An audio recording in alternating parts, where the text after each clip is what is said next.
YCP ఎందుకు ఓడిపోయింది అని జగన్ కడప వైసీపీ నేతలతో సమావేశమయ్యారు. మీరేం చెప్తారు? వాళ్ళ నాన్న అడ్డం పెట్టుకుని రాజకీయాల్లోకి వచ్చాడు తప్ప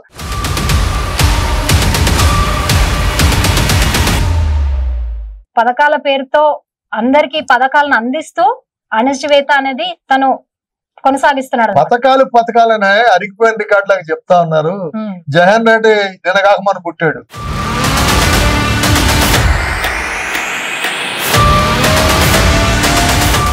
సజ్జల 12,000 కోట్ల కుంభకోణం చేశారని ఆరోపిస్తున్నారు మన సూర్యనారాయణ గారు. అది కరెక్టేనా? సజ్జల కుంభకోణం అనేది నిజం.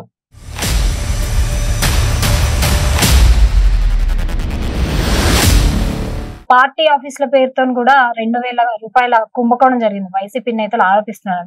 దానిపైన మీరు ఏం చెప్తారు? అమరావతి మెయిన్ రోడ్ ఏదో ఉందో దానికి అడ్డంగా పార్టీ ఆఫీస్ కడతావా? కనీస జ్ఞానం ఉంది అతనికి?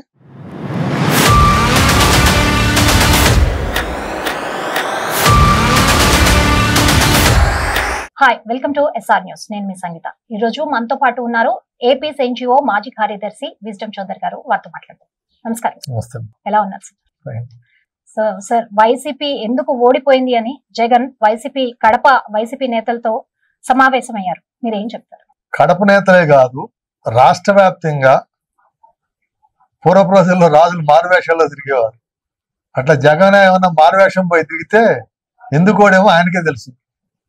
ఆయన ప్యాలెస్ల్లో ఉంటూ పబ్జీ ఆడుకుంటూ ఈవెన్ గతంలో వాదార్పేత పేరు చెప్పి ప్రజల్లో తిరిగాడు. ఆయన ముఖ్యమంత్రి అయిన తర్వాత ఎప్పుడైనా ప్రజల్లో తిరిగాడా?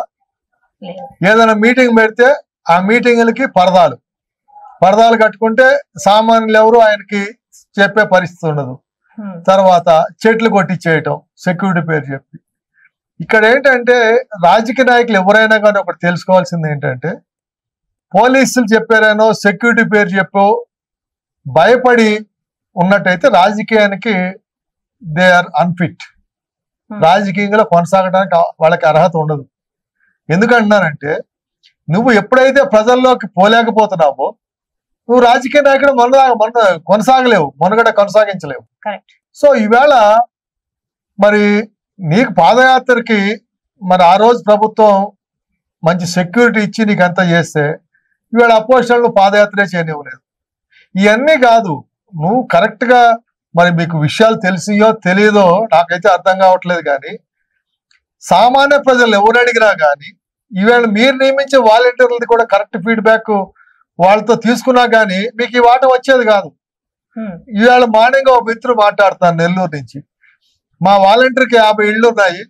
50 ఇళ్ళలో 40 ఇళ్ళు తిడుతున్నారు.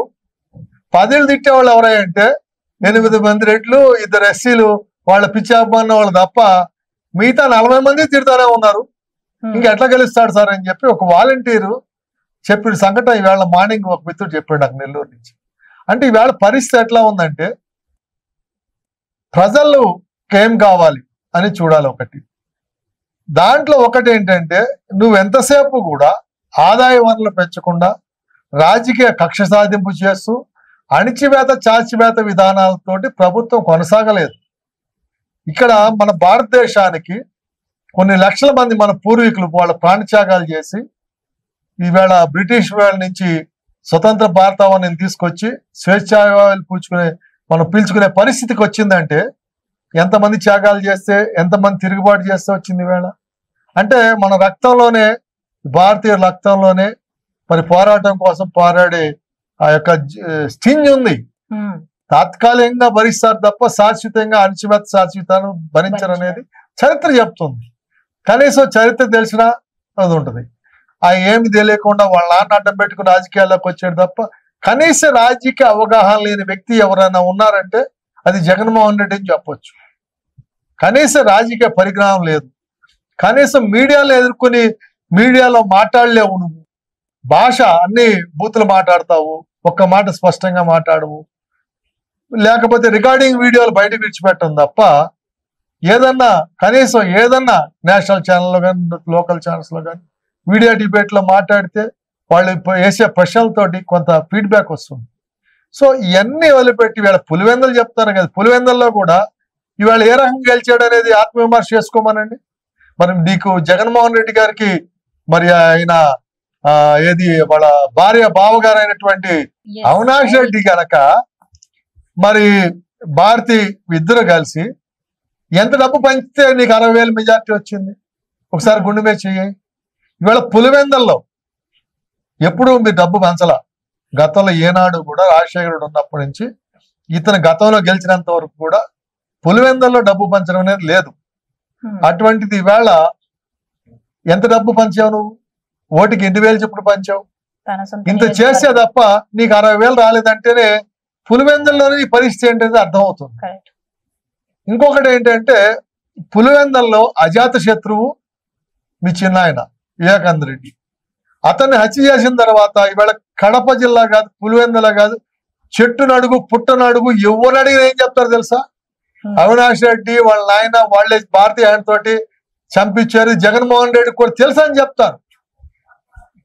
It's open secret in Kadapa. So అటువంటి పరిస్థితుల్లో నువ్వేళ ఆ రోజు తాత్కాలికంగా ఎన్నికల ముందు ఏదో అబద్ధాలు చెప్పి ప్రభుత్వం మీద నేపం మోపి పబ్బం గడుపుకున్నావు తప్ప ఇవాళ వాస్తవం కడప జిల్లాయే కాదు, పులివెందులే కాదు, రాష్ట్రం అంతా తెలిసిపోయింది ఊకిళ్ళి బాబాయ్ అనేది. సో దాని మూలంగా పులివెందుల్లోనే నీ పరిస్థితి అంత దారుణంగా ఉంది. ఎప్పుడు కూడా ఏంటంటే పులివెందుల వరకు కూడా రాజారెడ్డి గారు ఉన్నప్పటి నుంచి కూడా, రాజశేఖర రెడ్డి ఉన్నప్పుడు కూడా పులివెందుల ప్రజలతో వాళ్ళు ఎప్పుడు కలిసేవాళ్ళు కాదు. అదంతా వివేకానంద రెడ్డికి అప్పు చెప్పేవాళ్ళు. ఆయన వాళ్ళ రిప్రజెంటేటివ్ గా ఆయన ప్రతి సామాన్యుడికి ఏం కావాల్సి వచ్చిన అందుబాటులో ఉండేవాడు. మీకు ఇంకా సెక్రటరియట్ లో చూస్తే వివేకానంద రెడ్డి ఎంపడి ఒక 50 మంది 100 మంది జనం ఉంటారు. ఇప్పుడు సమస్యల కోసం వచ్చిన వాళ్ళందరూ సమస్యల మీద తిరిగే అటువంటి వ్యక్తి, అంటే ఆజాద్ శత్రువు అంటారే అటువంటి వ్యక్తి వివేకానంద రెడ్డి. సో దానికి ఇవన్నీ కారణం. ఇవన్నీ ఒకటైతే అయితే అణిచివేత, పోలీస్ నిర్బంధం, ఎవరైనా మాట్లాడితే వాడి మీద నిర్బంధం, పోలీస్ కేసులు, అరెస్టులు, సోషల్ మీడియాలో షేర్ చేసినందుకు మరి అంకంబాబు గారు అని 80 ఏళ్ల వయసులో ఒక సీనియర్ జర్నలిస్ట్, ఆంధ్రజ్యోతి జర్నలిస్ట్ ని ఆయన ఇంటి మీదకి వెళ్ళేవి అర్ధరాత్రి పూట. రంగనాయకమ్మ 80 ఏళ్ళ ఆమె ఫేస్బుక్ లోనో దీంట్లోనో ఫార్వర్డ్ చేసిందనో షేర్ చేసిందనో ఆమె మీద కేసులు. ఇవన్నీ దేనికి జన అంత అర్థం చేసుకోలేని వాళ్ళ? అంటే నువ్వు అణిచివేత చాచివేత విధానాలకి ఏమవుతుందంటే, నేను కూడా పర్యటించా దాదాపు 15,000 కిలోమీటర్లు 24 ఎలక్షన్లో తిరిగాను నేను. దాదాపు 100 అసెంబ్లీ సెగ్మెంట్లు, దాదాపు 24 పార్లమెంట్ సెగ్మెంట్లు చూసి అక్కడ అందరూ ఏంటంటే ట్రూ అంటే strong supports of Jaganmohan Reddy వాళ్ళ వాయిస్ చెప్పారు. పూర్తిగా వ్యతిరేకించి ధైర్యంగా బయటకు వచ్చిన వాళ్ళు ఆయన వ్యతిరేకంగా చెప్పారు. ఎవరైతే చెప్పకుండా ఉన్నారో వాళ్ళు ఖచ్చితంగా అతనికి ఎగ్నెస్టే. ఎందుకంటే మనకు ఎందుకు వచ్చిన గొడవ, మన ఓట్లో మన సమాధానం చెబుదాము. ఇతను ఏ పోలీస్ కేసులో ఇవన్నీ మనకి ఏమవసరం ప్రశాంతమైన జీవితం గడుపుకునేటప్పుడు. అయితే ఈ యొక్క ఎప్పుడైతే ప్రశాంత జీవన విధానానికి విఘాతం కలుగుతుందో న్యాచురల్ గా తిరుగుబాటు వస్తుంది. ఇది తిరుగుబాటు. ఇది జగన్మోహన్ రెడ్డి వాటివి అనేది ఆయనే కారణం, ఎవరూ కాదు. పథకాల పేరుతో అందరికి పథకాలను అందిస్తూ అణచివేత అనేది తను కొనసాగిస్తున్నాడు. పథకాలనే అరిగిపోయిన రికార్డు లాగా చెప్తా ఉన్నారు. జగన్ రెడ్డి నిన్నగాక మన పుట్టాడు డిపెండెన్సీ రాజకీయాల్లోనే. నువ్వు వచ్చాక రాలా పథకాలు అనేది 1974 లోనే ఇందిరా బిళ్ళ స్థలాలు ఇచ్చింది. ఊరు చివరిలో మీకు 74లో కాస్త వయసులో ఉన్న వాళ్ళు అడిగితే చెప్తారు 74లోనే ఇచ్చారు, గరీబీ హటావో అని చెప్పి. అదే విధంగా అనేక రకాల స్కీములు జవహర్లాల్ నెహ్రూ టైం నుంచి ఉన్నాయి. ఇండస్ట్రియల్ డెవలప్మెంట్ కానీ, ఇంకా అనేక రకాల రైతులకు సంబంధించి కానీ, సబ్సిడీలు కానీ. ఇవాళ జగన్మోహన్ రెడ్డి వచ్చి ఇవ్వాల. ఆంధ్రప్రదేశ్ లో ఏంటంటే అవన్నీ కొంతమందికి అయితే 83లో తెలుగుదేశం పార్టీ వచ్చిన తర్వాత, ఎన్టీఆర్ గారు వచ్చిన తర్వాత కిలో 2 రూపాయల బియ్యం కానీ పేదలకి, అంతకుముందు ఏంటంటే దళితులకే ఇచ్చేవాళ్ళు ఈ స్కీమ్స్, ఇళ్ల స్థలాలు అయ్యండి. ఆయన అట్లా కాదు, ఇర్రెస్పెక్ట్ ఆఫ్ కాస్ట్, ఈవెన్ ఓసీలో ఉన్నా కానీ బీసీలో అయినా ఎవరైనా కానీ ఆర్థికంగా వెనకబాటు ఉన్న ప్రతి ఒక్కరికి ఇళ్ల స్థలాలు, లేకపోతే సొంత ఇల్లో ఉంటే కనుక వాళ్ళకి ఆర్థికంగా సాయం చేసి ఇల్లు కట్టుకోవటానికి కానీ, అదేవిధంగా జనతా వస్త్రాలని, ఇంకా అనేక రకాల కోఆపరేటివ్ సొసైటీస్ పెట్టి, సేల్స్ కౌంటర్ పెట్టి సబ్సిడీ రేట్స్ లో అన్ని కూడా ఎసెన్షియల్ కమ్యూనిటీ సప్లై చేయటం కానీ. సివిల్ సప్లైస్ డిపార్ట్మెంట్ ఎందుకంటే civil supplies department Jaganmohan Reddy వచ్చి పెట్టాడా? సివిల్ సప్లైస్ డిపార్ట్మెంట్ ఎందుకు వచ్చింది? ఈ పేదవారికి ఇవన్నీ రేషన్ కానీ పంచదార, ఇప్పుడంటే పంచదార లేదు, పంచదార, పప్పులు, ఉప్పులు ఇవన్నీ కూడా తక్కువ ధరలకి అది సంక్షేమం కాదా? అవి ఇవ్వటానికే కదా వచ్చింది. మరి ఈవేళ నువ్వు వచ్చి ఇచ్చారని చెప్తావు ఏంటి? అసలు చిన్న పిల్లల దగ్గర నుంచి వృద్ధుల వరకు ఇస్తూ వచ్చి ప్రతి అదే అంటున్నా జగన్మోహన్ రెడ్డి ఇచ్చాడా? అసలు వృద్ధాప్య పింఛన్లు వచ్చింది ఎప్పుడో తెలుసా మీకు? 83లో ఎన్టీఆర్ గారు వచ్చి వీళ్ళకి వయసులో ఇబ్బంది పడతారని చెప్పి ఆయన 75 రూపాయలతో స్టార్ట్ చేశాడు. అది 75 రూపాయలని టీడీపీలో 200 చేశారు. 200 రాజశేఖర రెడ్డి గారు 500 చేశాడు. అది చంద్రబాబు నాయుడు గారు 2000, 3000 చేశాడు. 3000 చేస్తా అన్నాడు. ఈయనేమో 3000 చేస్తానని చెప్పి 250 అని చెప్పి మరి 2750 దాకా తీసుకొచ్చాడు. సో అంటే నీకన్నా ముందు 2000 ఉంది అక్కడ, నువ్వు ఇవ్వలా, అది నువ్వు పెంచి 750. కాబట్టి ఏంటంటే బటన్ నొక్కుతున్నావు. అవి కాదు కావాల్సింది. సంక్షేమ పథకాలంటే నీ జేబులోంచి ఇస్తున్నావా? ప్రభుత్వందే కదా. మరి అందులో రైతులకు ఇచ్చే సబ్సిడీలు గవర్నమెంట్ ఆఫ్ ఇండియా ఎంత ఇస్తుంది? అవన్నీ లేవా?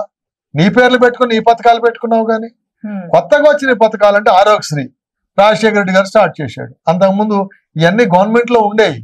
కాకపోతే ఏంటంటే ప్రైవేట్ హాస్పిటల్లో వైద్యానికి ఆరోగ్యశ్రీ పెట్టారు. గవర్నమెంట్ హాస్పిటల్ ఆ డబ్బు మేము దాన్ని కూడా వ్యతిరేకించాం. గవర్నమెంట్ హాస్పిటల్ ఇప్పుడు 1000 కోట్ల రూపాయలు ప్రైవేట్ హాస్పిటల్ వైద్యంగా తగలబెట్టే బదులు ఆ డబ్బు పెట్టి ప్రభుత్వ ఆసుపత్రిలోనే లేటెస్ట్ ఎక్విప్మెంట్లు తెచ్చి అన్ని అందుబాటులో చేస్తే ప్రతి సామాన్యుడికి దొరుకుతుంది కదా. నువ్వు ప్రైవేట్ హాస్పిటల్ పోషించాల్సిన అవసరం ఉంది. కాన్సెప్ట్ ఏంటంటే ప్రపంచవ్యాప్తంగా ఎక్కడైనా కానీ విద్య, ఆరోగ్యం ఈ రెండు కూడా ప్రభుత్వ బాధ్యత. దాన్ని నిర్వర్తించాలి మీరు. ప్రభుత్వాలు నిర్వర్తించగా దాన్ని పూర్తిగా అందుబాటులో లేక కదా ఈవేళ వైద్యం ఏది ఖరీదు అయిపోయేటప్పటికి పేదవాడికి అందగా కాదు చనిపోయే పరిస్థితులు వచ్చినాయి. సో దానికి ఇంకో రంగం వచ్చినప్పటికి కూడా ఏదేమైనా దాంట్లో చాలా ఉన్నాయి. జగన్ ఎందుకు ఓడిపోయాడంటే ఒక్కడి కాదు, అణిచివేత, చాచివేత విధానాలు, తర్వాత జిల్లా పంచాయతీలకి రాజీవ్ గాంధీ గారి టైంలో డైరెక్ట్ గా ఫండ్స్ ఎలిటేట్ చేశారు. డైరెక్ట్ గా ఫండ్స్ ఎలిటేట్ చేస్తే ఈవేళ ఆ డబ్బుని నువ్వు పంచాయతీలకి ఇవ్వకుండా నువ్వు డైవర్ట్ చేసుకున్నావు. ఇలాగా దాంతో పంచాయతీలు అందరూ నీకు ఎగ్నెస్ట్ అయ్యారు. నీ పార్టీ వాళ్ళకి నీకు అనుకూలంగా లేరు. వైసీపీ పార్టీ వాళ్ళకి వైసీపీకి, ఎందుకంటే వాళ్ళ సర్పంచులకు వాళ్ళు డబ్బు పెట్టి గెలిచి వాళ్ళ పరిస్థితి అగమ్యంగా వచ్చినాయి, వీడు ఉంటేనే మాకు దరిద్రం అని చెప్పి వాళ్ళు కూడా నీకు వ్యతిరేకం చేశారు. సో ఇవన్నీ మా ఎమ్మెల్యేలు, మంత్రులు దొరికిన గాడికి దోచుకోవటాలు, కబ్జాలు, దౌర్జన్యాలు, ల్యాండ్ టైటిలింగ్ యాక్ట్ పేరు చెప్పి మరి నీ భూమి మీద నీకు హక్కు లేకుండా చేయటం. ఎవరైనా ల్యాండ్ టైటిలింగ్ యాక్ట్ కూడా ఒక ఎఫెక్ట్ అంటారా? చాలా ఎఫెక్ట్. ఇప్పుడు ఏంటి, ఇప్పుడు ల్యాండ్ టైటిలింగ్ యాక్ట్ ఏంటి, నీ భూమి మీద నేను వచ్చి పిటిషన్ ఇస్తే డిస్ప్యూట్ అవుతుంది, దాని మీద నువ్వు హక్కులు కోల్పోతావు. అది పంచాయతీ ఎంఆర్ఓ, ఆర్డీఓ, కలెక్టరు అయితే గానీ కోర్టుకు వెళ్తాం లేదు. ఇది 4-5 ఏళ్ళు ఏమైపోవాలి నువ్వు? నేను పిటిషన్ పెడితే నీ భూమి మీద నీకు అనిపించాలి, నేను లిటిగేషన్ క్రియేట్ చేస్తే సివిల్ కోర్టులు ఎందుకున్నాయి? ఏదైనా ఆధారం ఉంటే సివిల్ కోర్టులో దావాలు వేసుకుని దాని మీద తేల్చుకుని దానికి నువ్వెవరు పెత్తనం చేయడానికి దాంట్లో? అసలు మీరు రెవెన్యూ డిపార్ట్మెంట్ సరిగా ఉంటే ఈ డిస్ప్యూట్లే రావు. సో ఇవన్నీ కూడా ఏంటంటే ఈ దాని పేరు చెప్పి ఈ యొక్క భూములు కబ్జా చేయడానికి పెట్టాడు, వైసీపీ వాళ్ళు దోచుకోవడానికి పెట్టాడు అనేది బాగా జనంలోకి వెళ్ళిపోయి దాన్ని కాటసాని రాంభూపాల్ రెడ్డి అని పాండ్యం నుంచి ఓడిపోయిన ఓపెన్ గా చెప్పాడు. నా పక్కన ఉన్న వాళ్ళు నాకు ఓటు వేయలేదు, ఎందుకురా అంటే ఏమో సార్ ల్యాండ్ టైటిలింగ్ అంటారు, మీరున్న ఏం చేయగలుగుతారు, మా భూములు పోతాయి, అందుకని వేయలేదంటే జగన్మోహన్ రెడ్డి ఇంకొకటి మంత్రులు కూడా చాలా మంది ఎమ్మెల్యేలు చెప్పారు, ముఖ్యమంత్రి కలిసే అవకాశం లేదు ఎవరికి. సజ్జల కాలం వాళ్ళు ధనంజయ రెడ్డి కాలం, ఇంకోటి కాలం కృష్ణమోహన్ రెడ్డి, ఆ రెడ్డో ఈ రెడ్డో వీళ్ళే తప్ప ఎవడైనా జగన్ కలిసే పరిస్థితి ఉందండి? ఈ పరిస్థితికి ఎవరు కారణం? మరి నీకు ఎట్లా ఓటు వేయాలి? నీకు ఇప్పుడు పబ్లిక్ దగ్గరకు ఎమ్మెల్యే ఉన్నాడు, ఎమ్మెల్యే దగ్గరికి పోతే అతను సీఎం దగ్గరికి వెళ్ళి చేసేప్పుడు ఎమ్మెల్యేకే లేనప్పుడు నువ్వెందుకు ఎమ్మెల్యే అంటారు, నువ్వెందుకు ఎంపీ అంటారు, నువ్వెందుకు మంత్రి అంటారు. అదే పరిస్థితి ఇవాళ వచ్చింది. ఇవాళ పెద్దిరెడ్డి రామచంద్ర రెడ్డి కుప్పలో చంద్రబాబు ఓడించాలని చెప్తే చివరి ఈ పరిస్థితి ఏంటి? 5 ఈవీఎం మిషన్లు సీల్ తీసేసినాయి. 5 డిస్ప్యూట్ పక్కా పెడితే అతను గెలవడు అంటే 5 బూతులు అంటే 5,000 ఓట్లతో గెలిచాడు. 5,000 సీల్ లేని మిషన్లు దొరికినాయి. అంటే నువ్వు ఏ స్టేజ్ లో పడ్డావు? కుప్పలో మాత్రం చంద్రబాబు నాయుడు గారు 50,000 మెజార్టీతో గెలిచాడు. సో అందు గురించి ఏంటంటే తలో పాపం తెలో పిలగడని చెప్పి వైసీపీలో ఉన్న ప్రతి పాపాలు ఇవాళ అతను ఓటమి కారణమే. సజ్జల 12,000 కోట్ల కుంభకోణం చేశారని ఆరోపిస్తున్నారు మన సూర్యనారాయణ గారు. అది కరెక్టేనా? సజ్జల కుంభకోణం అనేది నిజం. అది 8,000 కోట్లు, అది 10,000 కోట్ల, 20,000 కోట్ల, 12,000 కోట్ల అనేది తేల్చాల్సింది. ఒకటి, ఈవేళ ఎంతో మంది మాట్లాడుతున్నారు సజ్జల గురించి. నేను ఒక ఉద్యోగ సంఘ మాజీ నాయకుడిగా అనేక టీవీ డిబేట్లలో ఓపెన్ గా సజ్జల సకల శాఖల మంత్రి అయిపోయాడు, మంత్రికి లేని పరిస్థితి ఉంది, ఈ రాష్ట్ర ప్రభుత్వానికి కో పైలట్ లాగా అతను అనఫిషియల్ ముఖ్యమంత్రిగా ఫంక్షన్ చేస్తా ఉన్నాడు, అతను అధికార దుర్వినియోగం చేస్తున్నాడు, అడ్వైజర్ గా ఉండి పాలసీల మీద మాట్లాడే అడ్వైజర్ ఏంటి, సలహాలు ఇవ్వటం వరకే, అంతేగాని ప్రభుత్వ స్పోక్స్ మ్యాన్ గా అతను పనిచేయడం లేదు. నువ్వు పార్టీ స్పోక్స్ మ్యాన్ గాను ప్రభుత్వ స్పోక్స్ మ్యాన్ గా పనిచేయాలంటే ప్రభుత్వం దగ్గర జీతం తీసుకోవద్దు, నువ్వు పార్టీకి పనిచేయి అని చాలా డిబేట్ లో చెప్పాను నేను. అతను అదెందుకు హైదరాబాద్ లో ఉద్యోగ సంఘంలో ఏపీఎన్జిఓ బిల్డింగ్ ఉంది, దాని ఖరీదు దాదాపు 200 కోట్లు ఉంటుంది. ఆ బిల్డింగ్ సజ్జల ద్వారా మాజీ ఏపీఎన్జిఓ రాష్ట్ర అధ్యక్షుడు చంద్రశేఖర్ రెడ్డి, బండి శ్రీనివాస్ వీళ్ళంతా కొమ్మక్కయ్యి దాన్ని కారు చౌక 20 కోట్లకు అమ్మి దాంట్లో కిక్ బ్యాక్స్ తీసుకోవటంలో సజ్జల హ్యాండ్ కూడా ఉంది. ఇవాళ సజ్జలకు ఎందుకు ఇచ్చారు? యూట్యూబ్ ఛానల్స్ అన్ని భార్గవరెడ్డే కదా మొత్తం మేనేజ్ చేసింది ఎన్నికల్లో. యూట్యూబ్ ఛానల్లో మేనేజ్ చేసేంత మాత్రం గెలుస్తామనే భ్రమ నుంచి ముందు బయటకు పోవాలి ఎవరైనా కానీ. వాస్తవాలు జనం రిసీవ్ చేసుకుంటారు, అబద్ధాలు అర్థం చేసుకున్నంత పిచ్చివాళ్ళు ప్రజలు కాదు. కాబట్టి ఏంటంటే సజ్జల అసలు మంత్రి కూడా పోయి సజ్జలకు చెప్పుకోవాలి, ఎమ్మెల్యేలు పోయి సజ్జలకు చెప్పుకోవాలి.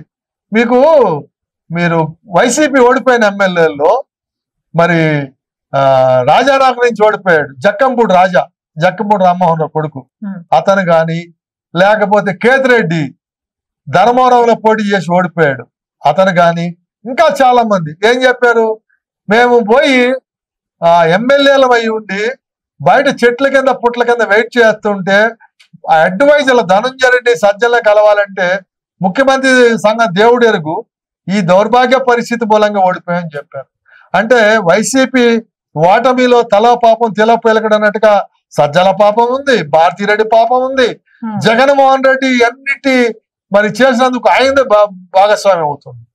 మరి దాంట్లో ఏమవుతుందంటే ప్రజాస్వామ్యంలో నువ్వు ప్రజల వద్దకు పోయి ఓదారు పేరుతో ఇంకోటి అని చెప్పి ప్రజల్లో మేకమైతే నీ నమ్మి మీ నాయన పేరు ముఖం చూసి మీ నాయనలాగా నువ్వు చేస్తావు, నీకు ఓట్లేస్తే నువ్వేం చేసావు? సజ్జల ముందు పెట్టి అన్ని చేసావు, సకల శాఖల మంత్రి అని పేరు పెట్టి అన్నిట్లో అతనే మాట్లాడతాడు. అతను అసలు సజ్జల రామకృష్ణ అంటే ఎవరంటే అతను ఒక సామాన్యమైన వ్యక్తి. అతను ముఖ్యమంత్రి లెవెల్లో అపోజిషన్ లీడర్లే వాళ్ళని మాట్లాడటానికి ఏ అర్హత ఉంది అతనికి? నేను చాలా డిబేట్లో మాట్లాడా. నేను ఒక ఛానల్లో అయితే ఆ ఛానల్ పేరు చెప్తే నాకు ఇష్టం లేదు, బాగోదు కాబట్టి, కానీ నేను 4 వీడియోలు చేశా, చర్చల మీద చేశా, ఉద్యోగుల మీద చేస్తే ఆయన ఫోన్ చేసి వీడియోలే లేకుండా చేశాడు. అటువంటి అలా దాచుకున్నంత మాత్రాన అది ఏదో రోజు బరస్ట్ అవుతుంది తప్ప ఈ పాపం అనేది ఇది కాదు, సజ్జలే కాదు, ధనంజయ రెడ్డే కాదు.